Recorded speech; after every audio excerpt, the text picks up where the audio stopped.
ये इंटरव्यू सिर्फ तालीमी और मालूमाती मकसद के लिए पेश किया गया है। मीडिया स्टार वर्ल्ड किसी भी हिंसा, नफरत या तासुब की हिमायत नहीं करता। यहाँ पेश किए गए ख़यालात मेहमान के अपने हैं। चैनल हेलो, नमस्कार, आदाब, सत श्री अकाल और अस्सलाम वालेकुम। मैं हूं मोहम्मद अहमद काज़मी, लेकर आया हूं आपका पसंदीदा कार्यक्रम आपके रूबरू। मीडिया स्टार वर्ल्ड लगातार आपको दिन में 2 बार लाइव अपडेट दे रहा है। जो कुछ ईरान के खिलाफ अमेरिका और इसराइल के जरिए थोपी गई जंग में जो कुछ हो रहा है, और मुसलसल धमकियां, लेकिन दूसरी तरफ कदम पूरी तरह से मजबूती से टिके हुए। ईरान कोई भी धमकी या दबाव को कबूल करने के लिए तैयार नहीं है। ईरान साफ कह रहा है कि जब तक उसके खिलाफ कोई खतरा इस इलाके में रहेगा, तब तक वो जंग जारी रखेगा। और जंग टेम्परेरी बंद नहीं होगी, परमानेंट बंद होगी, और पूरे इलाके की जंगें बंद होगी। वो एक परमानेंट अमन की बात चाह रहा है। अभी ऐसा लग रहा है कि अमेरिका की तरफ से वो शातिराना चालें हैं। आज भी जब हम आपसे बात कर रहे हैं, इस वक्त तकरीबन वो धमकी का वक्त पूरा हो चुका है कि ट्रंप ने कहा कि हम पूरे ईरान को तबाह कर देंगे, तमाम पुल, तमाम बिजली घर। लेकिन ईरान उसके सामने मजबूती से टिका हुआ है। यह सब आज जंग को 39वां दिन है। जो 4 दिन में खत्म होने की बात कही जा रही थी ट्रंप की तरफ से, वो सब शून्य हो गया, जीरो हो गया। इन हालात को, मौजूदा हालात को समझने के लिए आज फिर हम एक बार अमरीश मिश्रा जी से बात कर रहे हैं। आप बेंगलोर में रहते हैं, बहुत ही बेबाक अंदाज में अपनी बात रखते हैं।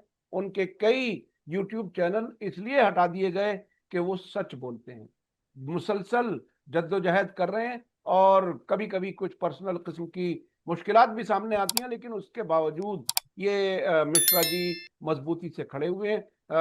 अमरीश मिश्रा जी, वेलकम है आपका। मीडिया स्टार वर्ल्ड को आपने वक्त दिया, उसके लिए बहुत बहुत शुक्रिया। 39वां दिन है। 4 दिन में जंग खत्म करने की ख्वाब देख रहे थे ट्रंप, और अब धमकियों पे धमकियां।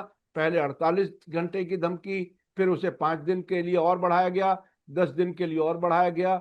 आखिर ये धमकी है, ये मोहलत ले रहे हैं या मोहलत दे रहे हैं? क्या कुछ है, आप कैसे देख? देखिए काजमी साहब, मैं एक बार अपील करना चाहता हूं कि मेरा जो अपना चैनल अभी नया है, बाकी सब डिमोनेटाइज हुए, अमरीश मिश्रा। आप अमरीश मिश्रा टाइप करिएगा, AMARESHMISRA, तो आपको मिल जाएगा। उसको आप सब्सक्राइब करिए।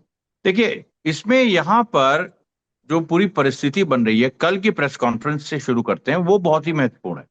क्योंकि कल की प्रेस कॉन्फ्रेंस में दरअसल क्या हुआ, वो जो ट्रंप जो बात कर रहे थे इस्फहान की और इस्फहान के ऑपरेशन की, अब आप ये सोचिए कि ट्रंप ने खुद कहा कि 155 प्लेन्स गए थे दिन दहाड़े इस्फहान के अंदर, 155, जिसमें से 4 डिस्ट्रॉय हो गए और 4 अमेरिका ने खुद डिस्ट्रॉय किए।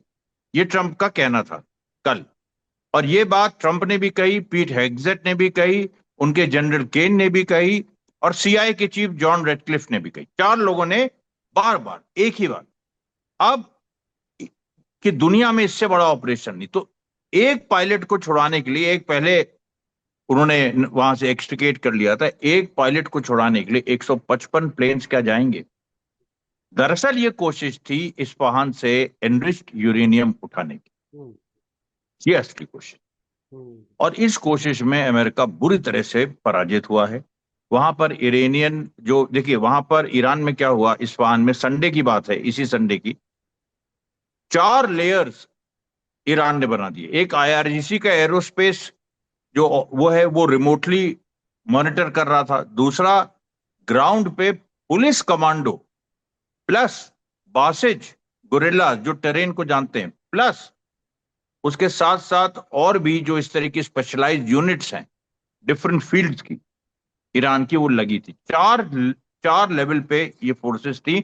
और ट्रंप ने इनएडवर्टेंटली अपने भाषण में कह दिया, मतलब प्रेस कॉन्फ्रेंस में कह दिया कि they were firing and some of our planes got hit.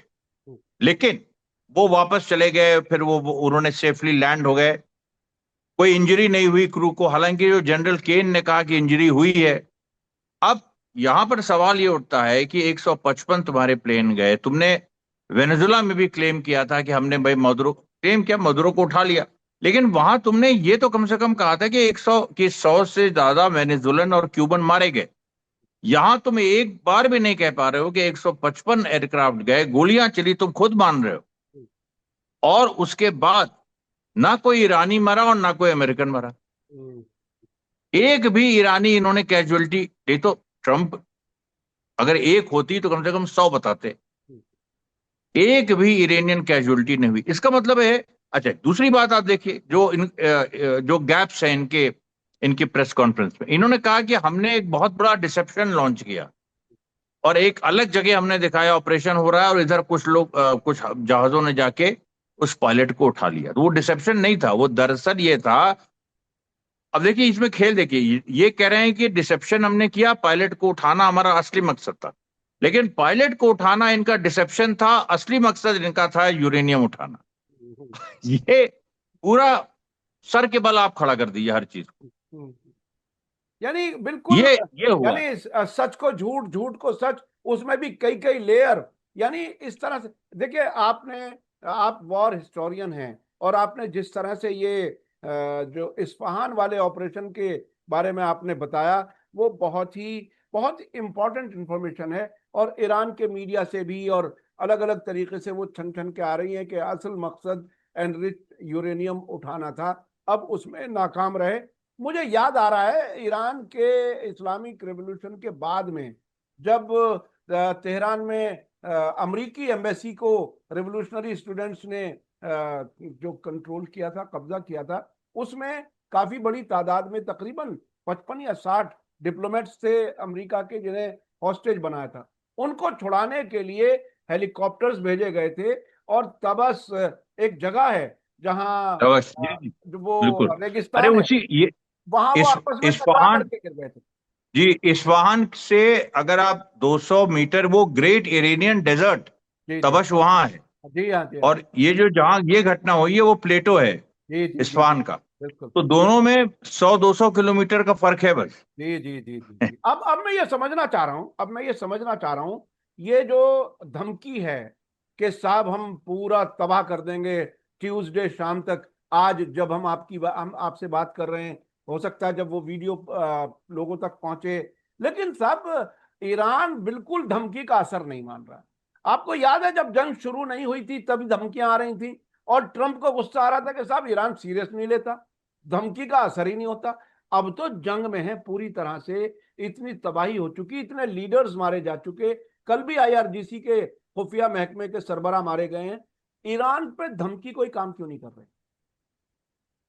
नहीं देखिए काजी साहब, क्या है कि वॉर हिस्टोरियन होने के साथ साथ मैं पॉलिटिक्स में भी रहा हूं, तो मैं ये बात, युद्ध को मैं राजनीति का हिस्सा ही मानता हूं।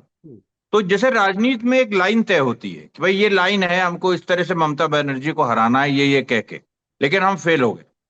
वैसे ही युद्ध में एक लाइन तय होती है कि अच्छा इस देश को झुकाना है तो ये तरीका होगा। तो वो तरीका क्या था कि ईरान की तबाही, कि सिविलियन इंफ्रास्ट्रक्चर पे मारो, तबाह करो ईरान को, और वो सरेंडर कर जाएगा। हुआ क्या? तबाही को ईरान झेल गया, पी गया, विष की तरह, शंकर जी के विष की तरह पी गया। और उसके बाद उसने मारना जारी रखा, क्योंकि उसका जो मारने का सिस्टम यानी मिसाइल सिस्टम है, और वो डिसेंट्रलाइज्ड है, वो एक जगह केंद्रित नहीं है। दूसरी बात, ईरान की आर्मी अलग है और आईआरजीसी अलग है, ये अमेरिका समझ नहीं पाया। वो ईरान की आर्मी के इस्टेब्लिशमेंट पे हमला करता रहा। वो सब ज्यादातर डिकॉयज थे। असली जो आईआरजीसी गोरिल्ला स्टाइल जो मिसाइल जिस तरीके से उन्होंने डिस्ट्रीब्यूट की है कई पहाड़ों के अंदर, कई, आप कभी वहां पता ही नहीं लगा सकते कहां से मिसाइल आ रही है। आप ईरान को तबाह जितना भी करते हैं, जितने भी ब्रिज खत्म करते हैं, वो थोड़ा ना खत्म कर पाएंगे। तो वो इंटेलिजेंस ही नहीं है इनके पास। ये चाहे जितना हाक लें कि दुनिया की सबसे बड़ी इंटेलिजेंस हमारे पास है, कल सीआईए चीफ भी आ गए। अरे साउथ इस्फहान, ये एक दिन सच्चाई खुलेगी साउथ इस्फहान में, कैसे अमेरिकन पिट के भागे हैं, पिट के भागे हैं ये लोग, जूता ऐसे जैसे ना जूता मार के भगाया गया। तो मैं ये कह रहा हूं कि भाई देखिए, अभी जो पूरी सिचुएशन है उसमें ट्रंप की जो पॉलिटिकल लाइन थी और सैनिक लाइन थी कि हम तबाही के माध्यम से ईरान को सरेंडर करेंगे, वो पिट गई है। अब अगर उसी लाइन को तुम आगे बढ़ाओगे तो तुम्हारी धोरी आर होगी, क्योंकि उससे कुछ फर्क पड़ना नहीं है। उससे यही होगा कि इजराइल और तबाह होगा, ईरान ईरान रिटेलिएट करेगा, इजराइल और तबाह होगा और जीसीसी कंट्रीज और तबाह होंगी। आज उन्होंने सऊदी अरेबिया की जो 4th लार्जेस्ट वर्ल्ड की पेट्रोकेमिकल कंपनी है वहां मार दिया। जो बेसिक इंडस्ट्री उनकी, क्या उसका नाम है, BAIC करके, जो या जिसमें जो 70% शेयर जिसका एरेमको होल्ड करता है, और एरेमको में जानते हैं आपकी अमेरिकन इन्वेस्टमेंट कितना ज्यादा है। उन्होंने 4th लार्जेस्ट वर्ल्ड की पेट्रोकेमिकल कंपनी जो सऊदी अरेबिया में, वहां मार दिया और वो पूरी तरह से नष्ट हो गई। फिर जो आबाशान जो गैस फैसिलिटी यूएई की, वहां मार दिया। एक हफ्सा जगह है वहां मार दिया, वो भी गैस। तो ईरान तो लगातार ये करता रहेगा। तुम जितना, अच्छा ये जो तुम कह रहे हो कि हम स्टोन एज में पहुंचा देंगे, पाषाण युग में पहुंचा देंगे, सारे ब्रिज, तुम सारे ब्रिज तोड़ दो, तुम उनके सारे सिविलियन इंफ्रास्ट्रक्चर, तुम 9 करोड़ जनता को तो मार नहीं सकते हो। अब तुम अगर कत्लेआम भी तुम्हें करना है तो नेतन्याहू जैसा तो तुम कर ही नहीं पाओगे। उसमें भी तुम 2 साल में नेतन्याहू 72,000 लोगों को मार पाया। ठीक है, तो अब आप ईरान में आप कितने सालों में, और आप ये चाहते हो कि क्विक डिसीजन हो, डील भी आप चाहते हो उसमें। कल इतनी बड़ी धमकियों के बाद फिर से ट्रम्प ने कह दिया डील भी चाहते हैं। तो अब यहां पर ये जो अनस्टेबल माइंड ट्रम्प का है ये भी दिख गया, और ये भी दिख गया कि ये प्योर जूइश लॉबी के प्रेशर में जंग चल रही है। कोई ये जंग नहीं चाहता, अमेरिका में भी बड़ा हिस्सा नहीं चाहता है, प्योर ये जूइश लॉबी के प्रेशर में चल रही। अब यहां पर देखिए, जो ट्रम्प का जब ये फेल होगा, जब ये बमबारी का जो ये फेल होगा, तो अब ये धमकी दे सकते हैं न्यूक्लियर अटैक कि हम टैक्टिकल न्यूक्लियर वेपन यूज करेंगे, क्योंकि ये प्री लेंगे कि इजराइल डिस्ट्रॉय हो जाएगा अगर हमने न्यूक्लियर वेपन नहीं यूज किया। और जूइश लॉबी इनको उस तरफ ले जा रही कि तुम टैक्टिकल न्यूक्लियर वेपन यूज करो। लेकिन वहीं दूसरी, ये भी उसका दूसरा पहलू भी है कि ईरान के पास जो 60% जो एनरिच यूरेनियम है, वो अमेरिका ने खुद ही कंफर्म कर दिया कि जून में वो डिस्ट्रॉय नहीं हुआ था। अगर वो जून में डिस्ट्रॉय हो जाता तो आप क्यों कहते कि हमें उस एनरिच यूरेनियम को इस्फहान से बाहर निकालना था, हम बाहर निकालना चाहते हैं, ये क्यों, ये तो कहा उन्होंने। अब इस्फहान ऑपरेशन में वो निकाल रहे थे कि नहीं, ये उन्होंने एडमिट नहीं किया, लेकिन मेरा मानना है कि वो यही कर रहे थे। अब यहां पर देखिए, ईरान के पास न्यूक्लियर वेपन नहीं है, ये आप कैसे कह सकते, या अभी जो नॉर्थ कोरिया से जो बहुत सारी चीजें आई हैं उसमें क्या है किसी को नहीं पता। मैं उसी पर आना चाह रहा था मिश्रा जी। 2 खबरें आई इस बीच में, बड़ी खबरें, जिसको मैं समझना चाहता हूं कि आप इसे कैसे देख रहे हैं। एक तो स्कॉट रिटर का वीडियो आया जिसमें उन्होंने कहा कि आधा घंटे के अंदर ईरान ने इजराइल के अंदर 2 एयर बेसिस, नेवातिम और एक दूसरे बेस में 40 F-35 जहाज, जो अभी इस्तेमाल भी नहीं हुए थे, ब्रांड न्यू जहाज, उनको तबाह कर दिया। एक दूसरी खबर आई जो तेहरान से एक पत्रकार ने, पाकिस्तानी एक यूट्यूबर को बताई, जिसमें बताया कि ईरान ने यूरोप और अमेरिका को बताया है कि उसके पास नॉर्थ कोरिया से, पियोंगयांग से हुआसोंग 18, जिसकी 15,000 किलोमीटर रेंज है, वो उनके पास 500 यूनिट पहुंच चुकी हैं। इन खबरों को आप कैसे देख रहे हैं? थोड़ा सा आपकी उस गहराई से हम समझना चाहते हैं। शायद मैं तो कम से कम अपने आप को उतना फिट नहीं महसूस करता उसको छान करके, पटक करके समझने के लिए। आप कैसे देखें? इसमें 2 बातें देखिए। ईरान ने, अब ये जो सारी बातें हैं कि जो ICBMs हैं वो नॉर्थ कोरिया से ईरान आई हैं, अब ये सब बातें हो सकता है पहले हुई हो, और उनको, क्योंकि ये सब डिफेंस सीक्रेट्स हैं, लेकिन ईरान ने अभी क्यों इसके बारे में चर्चा तेज की? हालांकि ईरान ने ऑफिशियली कुछ नहीं कहा, लेकिन उसके जो तमाम प्रो इरानियन हैंडल्स हैं और जो इस तरह की मीडिया में, सोशल मीडिया में, उन लोगों ने कहना शुरू किया। तो क्यों? उसकी वजह यह है कि वो ये मैसेज देना चाहते हैं कि हो सकता है ईरान अगला नॉर्थ कोरिया बनने जा रहा है। मतलब नॉर्थ कोरिया की इज्जत दुनिया में इसीलिए है क्योंकि उसके पास न्यूक्लियर वेपन। कल की प्रेस कॉन्फ्रेंस में भी ट्रंप ने कह दिया कि किम जोंग जो है वो मेरे दोस्त हैं। किम जोंग से कभी देखिए आप एक शब्द उसके खिलाफ नहीं बोलता है कि ट्रंप। तो अब यहां पर सवाल उठ जाता है कि ईरान ये मैसेज दे रहा है कि देखो, नॉर्थ कोरिया बनने में दूर, हमें कुछ नहीं लगेगा, हो सकता हम बन ही गए, वॉर है। और जो मिसाइल्स की बात है, मैं हमारे, क्योंकि नॉर्थ कोरिया से हवासोंग मिसाइल्स आई हैं, वो एक अलग बात है। और दूसरी बात, ईरान के पास खुद ऐसी है जो मैक 15 की रफ्तार पे चल सकती हैं। खुर्रम शहर 4 है, सिज्जिल है, खैबर शिकन है। क्योंकि ये सारी मिसाइलें ईरान ने इस तरह से बनाई है कि वो आपको 2000 किलोमीटर प्रति आवर की रफ्तार पे उसी नाम से आपको मिसाइल मिल जाएगी, और उसी नाम से 10,000 किलोमीटर प्रति आवर भी मिल जाएगी, और उसी नाम से 15,000 भी मिल जाएगी। और आप कंफ्यूज हो कि ये कौन सी मिसाइल है, ये खुर्रम शहर है कि खैबर। तो ये ईरान ने फंसाया है। ये जो नामों में, ये गेम अमेरिका भी करता है और इजराइल भी करता है, लेकिन ईरान ने उससे बेहतर गेम किया है कि वो ऐसा, उसने ऐसे बड़े बड़े नाम करके, ये करके, अब वो नॉर्थ कोरियन मिसाइल का भी वो कोई भाई इंडिजिनस नाम दे सकते हैं और मार सकते हैं, उसमें कोई रोक तो है नहीं। तो इसलिए ये देखिए, फिलहाल मैं बता रहा हूं कि ईरान ने ये मैसेज दे दिया है कि वो न्यूक्लियर बॉम्ब बनाने जा रहा है, ये बहुत क्लियर है। और अमेरिका को ये मैसेज जैसे ही मिला है, ट्रंप की बदहवासी और बढ़ गई, और अब वो डील की बात करने लगे। और डील की बात में लेकिन सबसे बड़ी इंटरेस्टिंग बात यह है कि जो रशिया और चाइना अब आ गए हैं, और वो रशिया, चाइना, ईरान, ये बात हो रही है कि straits of Hormuz Iran control करेगा। ट्रम्प डेस्परेट हैं कि वो उनको भी, he also wants a piece of the cake, कि भाई थोड़ा सा हमको भी जो वहां के का टोल जो ईरान लगाएगा उसमें हमारा हिस्सा भी होना चाहिए। वो मना किया जा चुका है।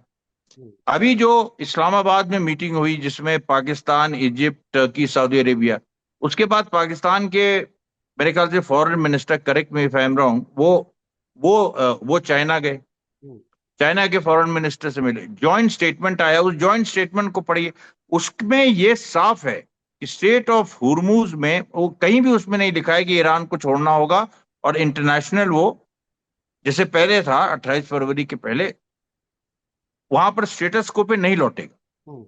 उस बयान में ये लिखा है कि इस पे बात होगी कि अब ये स्टेट ऑफ हुर्मुज कैसे कंट्रोल किया जाएगा। अब कैसे कंट्रोल किया जाएगा, चाइना का फॉरेन, मतलब चाइना की तरफ से बयान आ रहा है, पाकिस्तान वगैरह सब चाइना के आगे तो सरेंडर ही है। तो सीधी बात है कि चाइना यही कह रहा है कि भाई स्टेट ऑफ हुर्मुज में रशिया, ईरान और चाइना का जॉइंट कंट्रोल हो, या वो परोक्ष रूप से हो, या वो सामने से हो। ऑलरेडी ईरान, पता नहीं इस बात को लोग क्यों नजरअंदाज कर रहे हैं, ऑलरेडी ईरान ने जो टोल वहां पर ले रहा है, ईरान बहुत सारे अरब कंट्रीज से जो उसने लिया, वो यौन में लिया है, डॉलर में नहीं लिया है। अब ये ब्रिक्स का एजेंडा है, ब्रिक्स का एजेंडा है कि हम डॉलर को कमजोर करेंगे, डॉलर में ही हम विश्व व्यापार क्यों करें। भारत भी ब्रिक्स का हिस्सा है। अच्छा तो अच्छा, जब एक ऐसी चीज मैं स्थिति, समझना चाह रहा हूँ, माफ कीजिएगा बीच में रोक रहा हूँ। ये जो टोल का सिलसिला होगा, जिसके बारे में ईरान की पार्लियामेंट में भी कुछ चीजें फैसला लिया गया है और वो मैकेनिज्म तैयार कर रहे हैं, और मुझे लगता है कि दोस्त मुल्कों के साथ भी मशवरा है। और अब्बास अराक्ची फॉरेन मिनिस्टर ने कहा कि ओमान और ईरान मिलकर के इसे कंट्रोल करेंगे, इस तरह की बात भी आई। ये अमाउंट क्वांटम में अगर बता सकें, क्या ईरान के खिलाफ जो पाबंदियों का प्रेशर अब से पहले रहा है अमेरिका की तरफ से, क्या उस प्रेशर के मुकाबले में ये जो इधर से इनकम होगी, क्या बहुत सब्सटेंशियल होगी कि वो पाबंदियों का, अगर वो प्रेशर बाकी भी रहे तो ईरान अपने आप को सस्टेन कर ले जाए? क्या कितना कितना होगा? भाई काजमी साहब, आप ये बताइए कि आज है, देखिए 7 अप्रैल, 28 फरवरी को जंग शुरू होगी, अ, शुरू हुई थी। अमेरिका और इजराइल रोज कितना खर्च कर रहे हैं रोज, और ईरान कितना खर्च कर रहा है। अमेरिका, इजराइल अगर $1 बिलियन रोज खर्च कर रहे हैं, मैं एक फिगर दे रहा हूं मैं, तो ईरान उसका समझ लीजिए आपकी 20% भी हम कह दें तो वो भी ज्यादा है, वो 10% खर्च कर रहा है। और ईरान की आमदनी ऑलरेडी हो चुकी है 178 मिलियन बैरल तेल, वो ट्रंप ने रिलीज करवाया कि दुनिया में तेल का संकट हो जाएगा, ईरान रिलीज करे। उससे $14 बिलियन का फायदा ईरान का हुआ। और आप गणित लगा लीजिए कि अभी अगर 30-37 दिन हुए हैं जंग के, और ईरान अभी मान लीजिए $1 बिलियन 1,000 मिलियन होता है, और उसका 10% केवल ईरान खर्च कर रहा है, यानी $100 मिलियन कर रहा है या कुछ इस तरीके से, और उसको 14 बिलियन का ऑलरेडी एक फायदा मिल गया, तो ईरान का तो कॉस्ट कवर हो रहा है पूरा हम्म। अभी।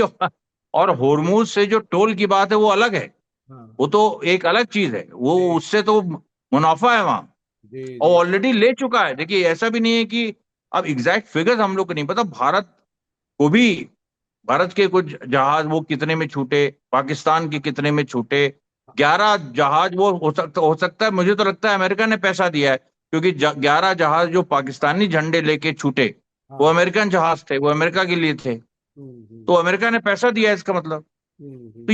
ये भी चल रहा है। तो कहने के मेरा मतलब ये है कि यानी सैंक्शंस को तो एक तरह से इनडायरेक्टली अमेरिका ही ईरान की जंग को फंड कर रहा है अपने ही खिलाफ। फंड करना। ये हाँ बहुत ही बिल्कुल, दिलचस्प अपने ही सिनेरियो है। खिलाफ, बिल्कुल। यानी यानी बिल्कुल, ये दिस इज है, ये इतिहास का बड़ा क्रूएल जजमेंट है ट्रम्प की, जो जो एब्सटेनिज्म है ट्रम्प का, उसने जो गंदे काम किए हैं उसके खिलाफ ये, आप भगवान का कह लीजिए, इतिहास का कह लीजिए, जो भी आप कह लीजिए, राजनीति का कह लीजिए, ये सजा है। यही हम्म। होता है, आप जो करने चलते हैं उसका उल्टा होता है और आपके खिलाफ हो जाता है, स्पेशली जब आप बड़ी ताकत हो हम्म। और आपने तैयारी नहीं की हो और छोटी ताकत को आप अंडर एस्टिमेट कर रहे हैं। ये इस समय बहुत देखिए पूरी ये बदल गई, बहुत ही चाइना रशिया ईरान कंट्रोल कर रहे हैं। बिल्कुल ईरान कंट्रोल कर रहा है, और आने वाले वक्त में वो अरब मुल्कों में अमेरिका को नहीं देखना चाहता। और ऐसा लगता है कि अमेरिकन जो अरब्स हैं उसको उन्हें मजबूरन एक्सेप्ट करना पड़ेगा। वहां हुकूमत बदलेंगी, क्या होगा वो हम अलग से कभी चर्चा करेंगे। लेकिन इस जंग से अरब मुल्कों का, यानी जब ये जंग खत्म होगी कुछ हफ्तों में, कुछ महीनों में, अरब का नक्शा कैसा होगा, सियासी नक्शा कैसा होगा। ऐसे हालत में जब ईरान कह रहा है कि यहाँ पूरी तरह से, एक तरह से पाक कर दिया जाए इस जमीन को, अमरीकी यहाँ से निकल जाए, इसराइली यहाँ से निकल जाए, बीच बीच में कहीं कहीं बिटवीन द लाइन समझ में आता है इसराइली फौजी भी इन अरब मुल्कों में मौजूद हैं जो वो टारगेट किए जा रहे हैं। आप कैसे देख रहे हैं जंग के आखिर में इन अरब मुल्कों का क्या हाल होगा, कैसा? देखिए इन अरब मुल्कों से जो अमेरिकन इजरायली अमेरिकन बेसेस हैं, ये तो काफी हद तक हट जाएंगे। अब वो किस प्रक्रिया में हटेंगे, लंबी प्रक्रिया में हटेंगे एक एक, क्योंकि वो 40,000 सोल्जर्स को हटाना है, बेसिस को हटाना है, वो थोड़ी सी लंबी प्रक्रिया है, लेकिन वो शुरू हो जाएगी भाई, ये भी बड़ी बहुत बड़ी बात है शुरू होना। दूसरा, इजरायली जो वहां पर सेंटर्स हैं वो काफी कुछ ध्वस्त हो चुके हैं, मोसाद के, इजरायली ट्रूप्स तो नहीं है उस तरह से, मोसाद के जो सेंटर्स हैं बड़े बड़े पूरे गल्फ कंट्रीज में, वो ध्वस्त हो गए हैं, वो ध्वस्त हो जाएंगे। दूसरा, इसराइल के ऊपर जो खतरा है अभी आज ही, जो इसराइल में मार हो रही है, जो ईरान मार रहा है, उसमें कितने सिविलियन मारे गए हैं, हजारों की संख्या इस समय पहुंच चुकी है।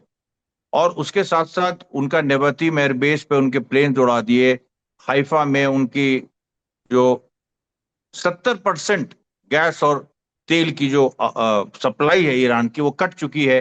दूसरा, टेक कंपनीज पे ईरान की मारा है। अब टेक कंपनीज पे मारने का मतलब है कि वो ईरान डेटा पे चलता है, अरे सॉरी, इसराइल डेटा पे चलता है। इसराइल तो पूरी तरह से एक इलेक्ट्रॉनिक सोसाइटी है एक तरह से, या उसको डिजिटाइज सोसाइटी कह लीजिए, वो तो 100% इसी पे चलता है। तो आपने एक तरफ तेल काट दिया तो जमीन जो उनका पूरी जमीन है, कारें हैं, हवाई जहाज हैं, बसेस हैं, ये सब डिसरप्ट हो गए। अगर आपने टेक कंपनीज को मार दिया तो आपका जो डिजिटल कनेक्शन है वो टूट गया, तो अब बचा क्या फिर इसराइल, तो बचा तो क्या? तो क्या तो क्या अब मैं फिर वहीं वहां मेरा जहन बार बार जाता है, और मैं कई अपने गेस्ट से इस बात को पूछता हूं कि इस जंग के आखिर आखिर तक क्या ईरान का के जो दो बड़े पर्पस थे इस्लामिक रेवोल्यूशन के, इस इलाके से अमेरिका बाहर निकले, ये अमेरिका सबसे बड़ा शैतान है, और इसराइल फिलिस्तीन की जमीन पर कब्जा करके बैठा हुआ नासूर है, उसको उखाड़ फेंकना चाहिए। ये दो जो बड़े पर्पस बताए गए थे इस्लामी इनकलाब के आयतुल्लाह खुमैनी के जमाने से ही, क्या वो किसी हद तक पूरे होने जा रहे हैं इस जंग के नतीजे में? बिल्कुल, देखिए ये तो जो ईरान की क्रांति ने जो ओरिजिनली कहा था वही हो रहा है। हम्म। अब ये अलग बात है कि वो एक बड़ी, जो जिस प्रक्रिया में हो रहा है वो प्रक्रिया बहुत कॉम्प्लिकेटेड है, उसके बारे में किताबें लिखी जाएंगी, एनालिसिस होगी, लेकिन कोई ये नहीं कह सकता है, कोई भी एनालिसिस करेगा आने वाले दिनों में, वो ये निगेट नहीं कर सकता है कि इसकी नींव अयतुल्ला खुमैनी ने डाली थी इस आइडिया की। देखिए ये विचार है, और विचार में कितनी बड़ी ताकत होती है। विचार है, ये विचार था कि मिडिल ईस्ट से अमेरिका हटे और इजराइल का वजूद खत्म हो जाए। ये विचार था। इस विचार, अब ये विचार यहां आ गया है डेकेड्स बाद कि वो सीधे वो चीजें होने वाली। So this is how ideas become material force. अच्छा, वेस्ट एशिया में जब इतनी बड़ी तब्दीली आने की दस्तक है जिसके बारे में आपने बताया, इसका दुनिया की सियासत पे क्या असर पड़ेगा? किस तरह से अमेरिका बिहेव करेगा आने वाली दुनिया में? किस तरह से और ताकतें बिहेव करेंगी? किस तरह से ईरान एमर्ज होगा?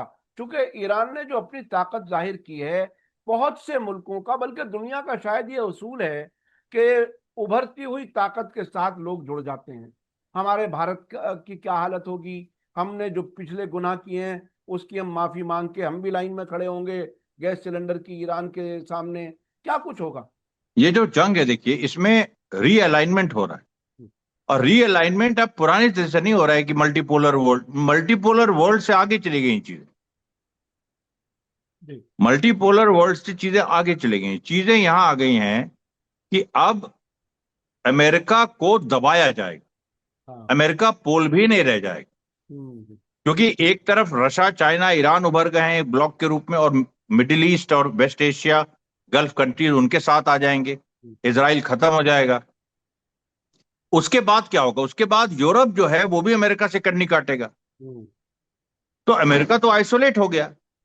जो ऑलरेडी अगर आप शुरू हो चुका है, देखिए, जो ऑलरेडी शुरू हो चुका है यूरोप की तरफ से। जो शुरू हो चुका है, जापान जैसे एलाई, ऑस्ट्रेलिया जैसा एलाई, वो ईरान से समझौता चाहते हैं, और जापान ने कर भी लिया है। जापान के जो आ, उनकी जो शिप्स हैं वो छूटी हैं, जापान ने पैसा भी दिया है। और अफ्रीका के तो भी ये, बहुत से मुल्क हैं जो इसी तरफ आना चाहेंगे, जो ब्रिक्स में हाँ, इसी साउथ तरफ आना अफ्रीका। चाहेंगे भाई, उनको फायदा है ना। हाँ। सबको फायदा है ये प्यूटिन की फिलॉसफी से, कि बास्केट ऑफ करेंसीज हो और इस तरह से एक नया वर्ल्ड ऑर्डर बने जहां एक करेंसी का डोमिनेशन ना हो। कभी भी पुतिन ने ये नहीं कहा कि रूबल का डोमिनेशन हो, या चाइना की जी जिनपिंग ने नहीं कहा कि युआन का डोमिनेशन। वो हमेशा बास्केट ऑफ करेंसीज की बात करते हैं। अच्छा, आखिर में कुल हालात को अगर आप समराइज कर दें, जो फौजी हालात हैं और सियासी हालात किस तरफ जा रहे हैं, अगर आप समराइज कर दें, अगले हफ्ते, एक दो हफ्ते में क्या कुछ होने के इम्कान है? क्या धमकियां काम करेंगी? ईरान कभी धमकी में आएगा? क्या कुछ सूरत लग रही है आपको?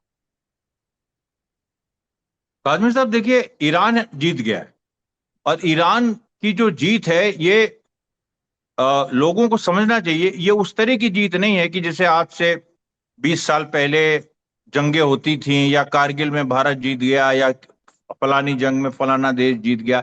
ये वो नहीं है। ये आज 21st सेंचुरी की पोस्ट मॉडर्निस्ट वॉर है। ये, इसमें हाइब्रिड वॉर थी ये, और क्या अभी चल रही है? थी नहीं, अभी चल रही है।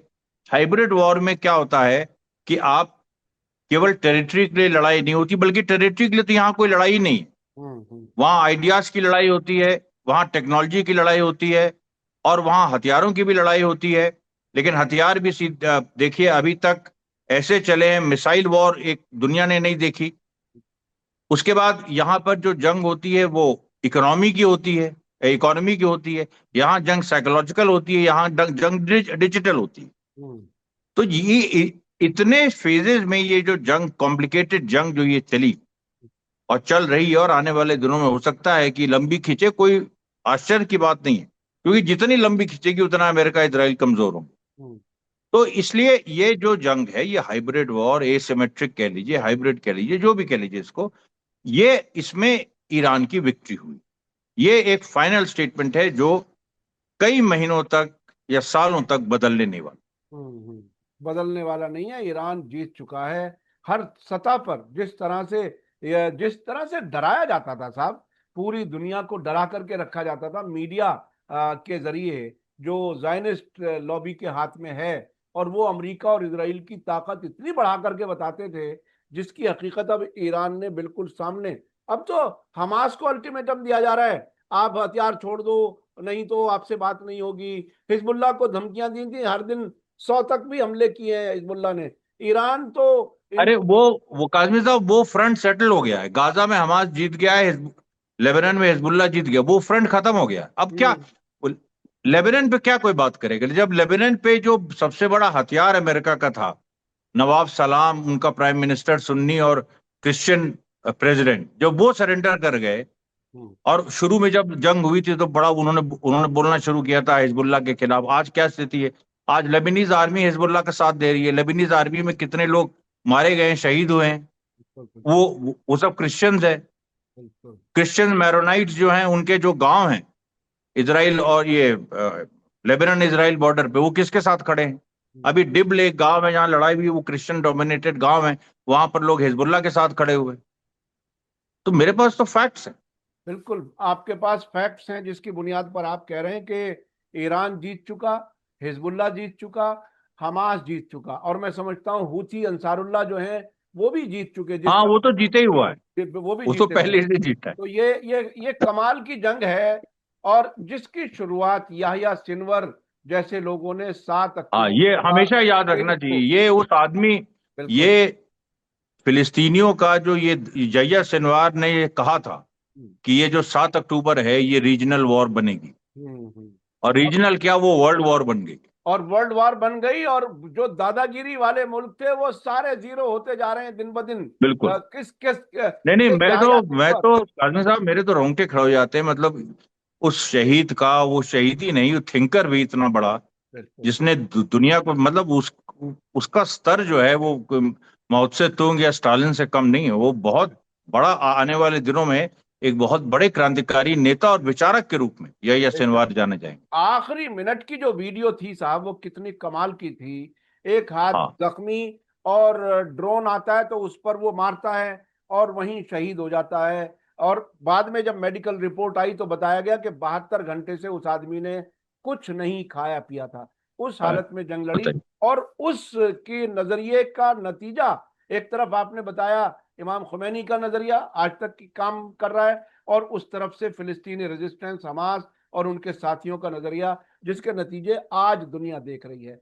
जुल्म जब बहुत लंबे अरसे तक जारी रहे तो मैं समझता हूं इसी किस्म के और एक बात और है काजमी साहब, जो शिया सुन्नी यूनिटी है इस समय, जी वो हाँ, चरम पे है। बिल्कुल बिल्कुल बिल्कुल और इसको ये कहा जाए, जैसे हम लोग कहते हैं गंगा जमुनी तहजीब के लिए, भारत में इतिहाद के लिए कितना खून बहा है, बिल्कुल। और तब ये इतिहाद कायम हुआ है, और आज तक वो खत्म नहीं हुआ।